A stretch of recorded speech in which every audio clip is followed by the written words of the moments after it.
senantiasa kita taati, kita ta'zimi yang mukarramah Ibu Nyai Haja Siti Nurjannah selaku pengasuh Pondok Pesantren Sabilul Hasanah, yang saya muliakan para rekan-rekan alumni Pondok Pesantren Sabilul Hasanah, insyaallah senantiasa dirahmati oleh Allah Subhanahu wa Ta'ala. Puji syukur alhamdulillah pada kesempatan sore hari ini kita bisa berkumpul. Mudah-mudahan semuanya dalam keadaan sehat walafiat. Yang kedua, salawat dan salam semoga tetap tercurahkan kepada junjungan kita Rasulullah Muhammad sallallahu alaihi wasallam.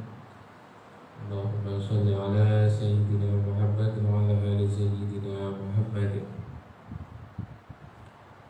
Sebelum kita melanjutkan pengajian kita, mari kita awali dengan istighosah bersama.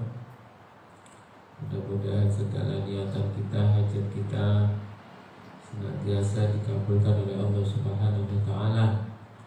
Segala urusan kita dimudahkan oleh Allah Subhanahu wa Ta'ala.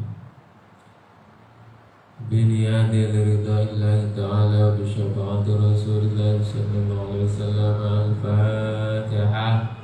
A'udzu billahi minasy syaithanir rajim. Bismillahirrahmanirrahim. Alhamdulillahi rabbil alamin. Arrahmanir rahim. Maliki yaumiddin. Iyyaka na'budu wa iyyaka nasta'in. Ihdinas siratal mustaqim. Siratal ladzina an'amta 'alaihim ghairil maghdubi 'alaihim waladdallin. Amin. La hadratin nabi Mustafa sayyidina Maulana Muhammad sallallahu alaihi wasallam wa alihi wa sahbihi wa azwajihi wa dhurriyyatihi wa jami'i ikhwanihi min al-anbiya'i wal mursalin والشهداء والصالحين والعاملين ومشايخنا في الدين لكل ولي وليات مشارق الأرض إلى مغاربها خصوصا إلى سلطان الأولياء سيدنا شيخ القادر الجيلاني وإلى سيدنا أبي ياسر علي الشاذلي والأولياء التسعة وشيخنا الخليل الكيلاني وإلى عبد الشيخ الأشعري وإلى يدي وحب أشرف الجباري وإلى محمد أشرف الرحيم وإلى الشيخ بهر بن أمين الرجوسر وشيخنا ومربي روحنا وبقية محمد مدرس أسلام من الصلاة ووصولهم ومراعيهم وجميع مشايخنا وأساتذتنا ومعلمنا وعلمائنا وإلى آبائنا وأمهاتنا وأجدادنا وجداتنا ومؤلف الكتب التي علمناها خصوصا مصنف كتاب إرشاد العباد الشيخ زيد بن أحمد بن محمد الغزالي الباري ووصولهم وفروعهم أن الله يعلي درجاتهم بالجنة ويعد علينا من بركاتهم وأسرارهم وأنوارهم وعلومهم ونفحاتهم في الدين والدنيا والآخرة. شاء لله لهم الفاتحة. أعوذ بالله من الشيطان الرجيم. بسم الله الرحمن الرحيم. الحمد لله رب العالمين الرحمن الرحيم مالك يوم الدين. إياك نعبد وإياك نستعين اهدنا الصراط المستقيم صراط الذين أنعمت عليهم غير المغضوب عليهم ولا الضالين. آمين. ولا حشر مقاصدنا ونياتنا ولكل نيات صالحة جالبة الخير إلى حضرة النبي. الفاتحة. أعوذ بالله من الشيطان الرجيم. بسم الله الرحمن الرحيم. الحمد لله رب العالمين الرحمن الرحيم مالك يوم الدين. إياك نعبد وإياك نستعين اهدنا الصراط المستقيم صراط الذين أنعمت عليهم غير المغضوب عليهم ولا الضالين. آمين. أستغفر الله العظيم. أستغفر الله العظيم. أستغفر الله العظيم. لا حول ولا قوة إلا بالله العلي العظيم. لا حول ولا قوة إلا بالله العلي العظيم. لا حول ولا قوة إلا بالله العلي اللهم صل على سيدنا محمد وعلى آل سيدنا محمد.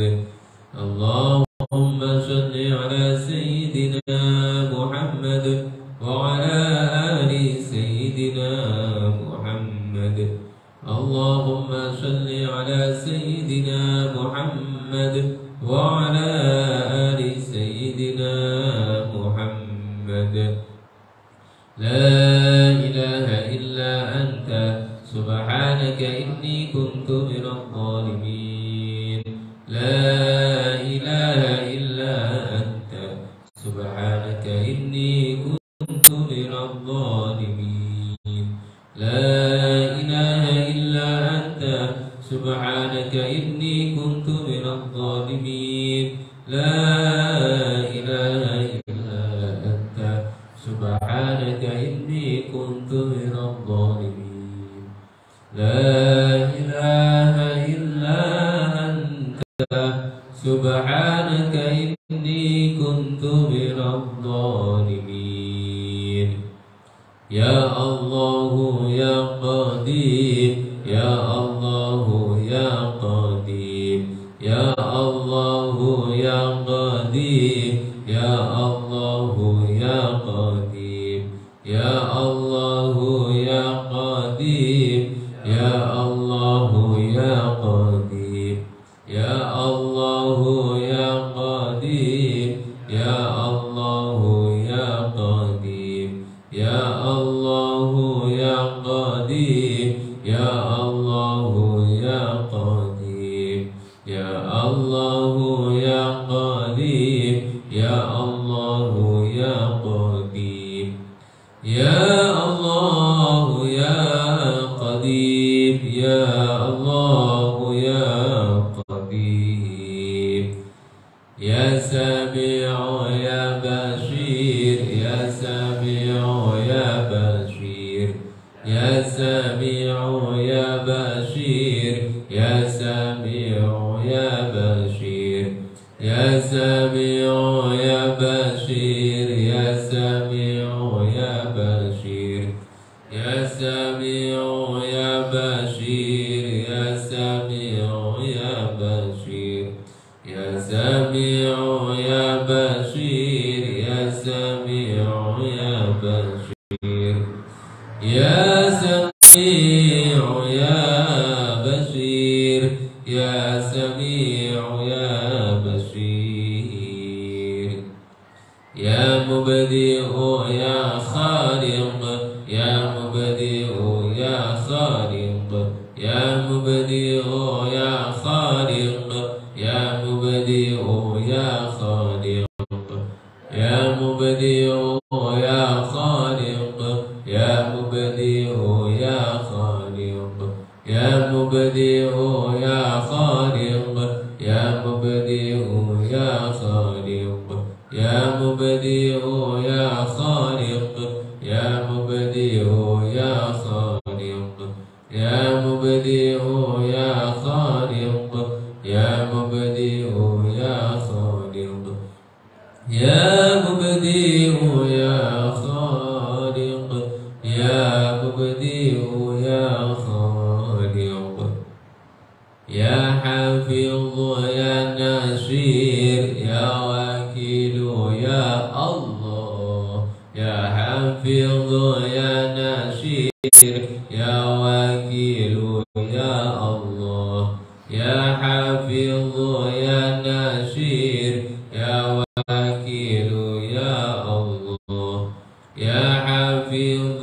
يا نصير يا وكيل يا الله يا حافظ يا نصير يا وكيل يا الله يا حافظ يا نصير يا وكيل يا الله يا حافظ يا نصير يا وكيل يا الله يا حافظ يا نصير يا وكيل يا الله يا حفيظ يا نصير يا وكيل